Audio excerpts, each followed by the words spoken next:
Hello students, देखिए हम लोग अभी बात करेंगे कि अगर किसी एक समान वैद्युत क्षेत्र में किसी कण को फेंका जाए तो उसका पथ कैसा होगा। कहने का मतलब है कि सर्कल एक सीधी रेखा होगी, वृत्तीय होगा, परवलयाकार होगा, अति परवलयाकार होगा, दीर्घवृत्ताकार होगा, कैसा होगा। तो इसी को हमें यहाँ पर प्रूफ करना है। मेरी बात ध्यान से सुनिएगा। इसमें जैसे हम क्या करते हैं कि दो प्लेट्स ऐसे ले लेते हैं, है ना, दो प्लेट्स ले लेते हैं और दोनों प्लेट्स में हम देखेंगे कि ऊपर वाला हिस्सा आपका पॉजिटिव होगा और नीचे वाले हिस्से को आप नेगेटिव ले लीजिए, ठीक है। अब देखिए, अगर हम बात करें कि यहाँ पर कोई आवेश है, इस आवेश में आप देखेंगे आवेश Q और इसका द्रव्यमान m है। अब इसको हम किसी वेग से फेंक रहे हैं। कहने का मतलब है कि इसको v वेग से इधर की तरफ फेंका जाए तो मेरी बात ध्यान से समझिएगा। आप देखेंगे कि अगर ये आवेश इस वैद्युत क्षेत्र में जाएगा तो जो वैद्युत क्षेत्र की दिशा होती है प्लस से माइनस की तरफ होती है, ये प्लस से माइनस की तरफ वैद्युत क्षेत्र की दिशा होगी। तो आप देखेंगे कि इसके ऊपर लगातार बल लगेगा नीचे की तरफ, लगातार एक बल लगेगा नीचे की तरफ। तो ये पार्टिकल यानी कि कण धीरे धीरे धीरे धीरे धीरे धीरे ऐसे करते आएगा, है ना, इस तरीके से आएगा। हम ऐसा मान लेते हैं कि कण जो था यहाँ से ऐसे, ये जो दूरी तय किया है वो x दूरी तय किया है और जो ये क्षैतिज दूरी है, ये ऊर्ध्वाधर दूरी जो है ये y है। ऊर्ध्वाधर दूरी कितनी है? y। बात समझ में आ रही है? ये y दूरी, ऊर्ध्वाधर दूरी y तय किया है, ठीक है। अब इसमें हम देखेंगे यहाँ पर कि इक्वेशन कैसे बनेगी।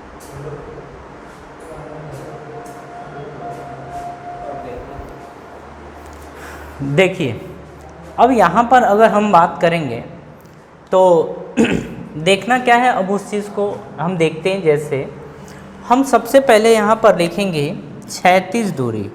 ध्यान से समझिएगा। यहाँ पर अगर हम क्षैतिज दूरी की बात करें, क्षैतिज दूरी का मतलब हॉरिजॉन्टल डिस्टेंस, ये क्षैतिज दूरी आपकी x है, ठीक है।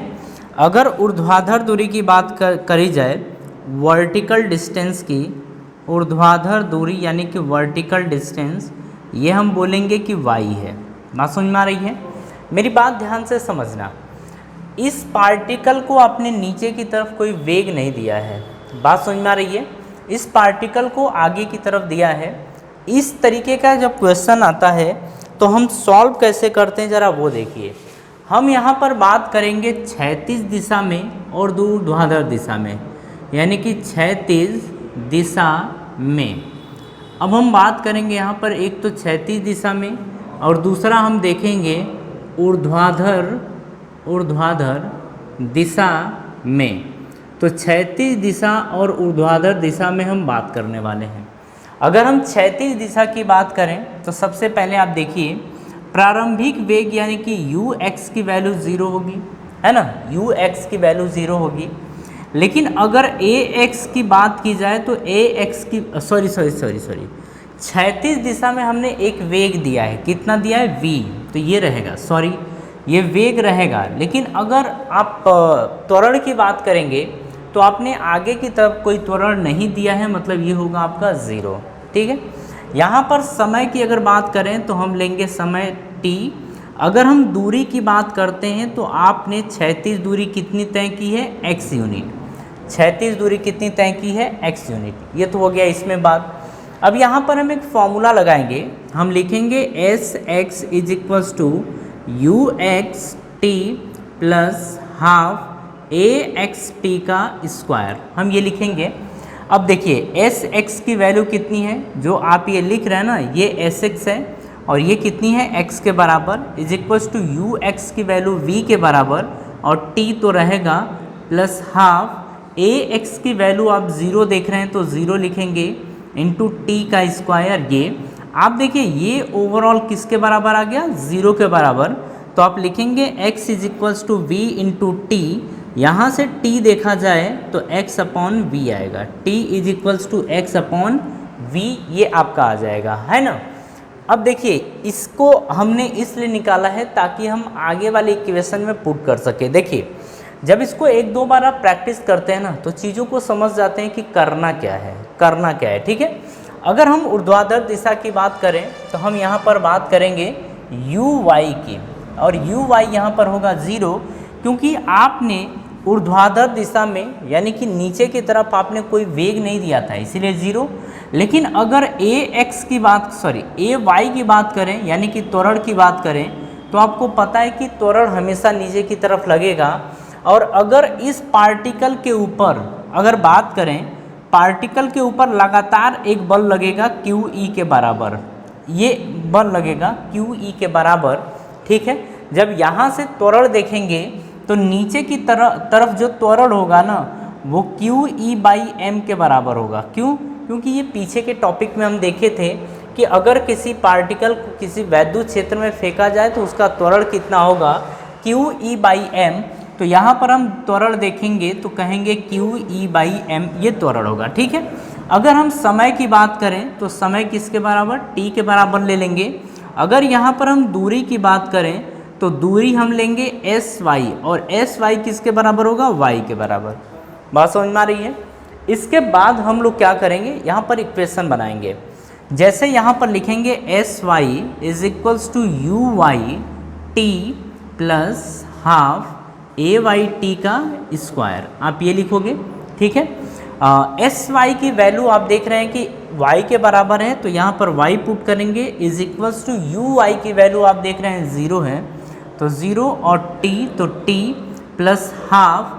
अगर ए वाई की बात की जाए तो आप देखेंगे कि क्यू ई बाई एम के बराबर है ना, तो यहाँ पर लिखेंगे क्यू ई बाई एम और इंटू टी का स्क्वायर ये रखेंगे, तो यहाँ से y इज इक्वल्स टू आ जाएगा, ये 0 हो जाएगा, half Q E by M into T का स्क्वायर। ये आप ले लीजिए सेकेंड इक्वेशन, ये आपकी रही फर्स्ट इक्वेशन। अब देखिए फर्स्ट इक्वेशन को सेकेंड इक्वेशन में पुट करेंगे तो आप कहेंगे यहाँ पर कि पुट इन सेकेंड। अब दूसरे इक्वेशन में हम इसको पुट करेंगे, मतलब यहाँ पर पुट करेंगे, ठीक है। तो अब यहाँ पर देखिए आगे बहुत ज़्यादा अपने को नीड नहीं है, हम इधर इसको देख लेते हैं, इसको हम हटा देते हैं, ठीक है। अब देखिए यहाँ पर आप लिखेंगे y is equals to half Q E by M और t की जगह आप रखेंगे x अपॉन वी, तो आप इसको रखेंगे x अपॉन वी का होल स्क्वायर, ठीक है ना, ये आ जाएगा। तो y इज इक्वल्स टू आप रखेंगे 1/2 क्यू ई बाई एम। अब देखिए ये v स्क्वायर बनेगा और ये x स्क्वायर बनेगा, तो हम इसको v स्क्वायर ले लेते हैं और इधर ले लेते हैं x स्क्वायर, ठीक है। देखिए इसमें जो ये पोर्शन आप देख रहे हैं ना, इसका कोई मतलब नहीं है यहाँ पर, ठीक है। हमें ये कांस्टेंट, ये पूरी तरीके से एक कांस्टेंट होगा, तो हम कांस्टेंट को ना c लिख लेंगे। देखिए हम आपको बता रहे हैं कि ये करना है ना, ये करना है क्योंकि हमें कुछ और देखना है, तो ये सी एक्स स्क्वायर आ जाएगा। तो देखिए ये जो आप देख रहे हैं y equals to C X square, ये एक पैराबोला का इक्वेशन है। किसकी इक्वेशन है? पैराबोला की इक्वेशन है। तो आप ये कहेंगे कि ये जो है एक पैराबोला की इक्वेशन है, यानी कि जो आपका पाथ बनेगा वो परवलयाकार होगा। कैसा होगा? परवलयाकार, यानी कि पैराबोलिक होगा। पैराबोलिक, ये पाथ कैसा होगा? पैराबोलिक पाथ होगा, ठीक है ना। बात को यहाँ पर यही चीज़ समझना था। देखिए हम लोग यहाँ पर क्या कर रहे हैं कि जब किसी आवेशित कण को किसी वैद्युत क्षेत्र में फेंकते हैं तो जो इसका पाथ होगा ना वो एक परवलयाकार यानी कि पैराबोलिक होगा।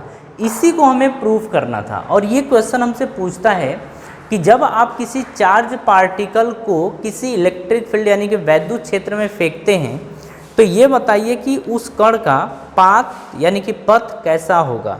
तो इस इक्वेशन को प्रूफ करके देखना था, है ना।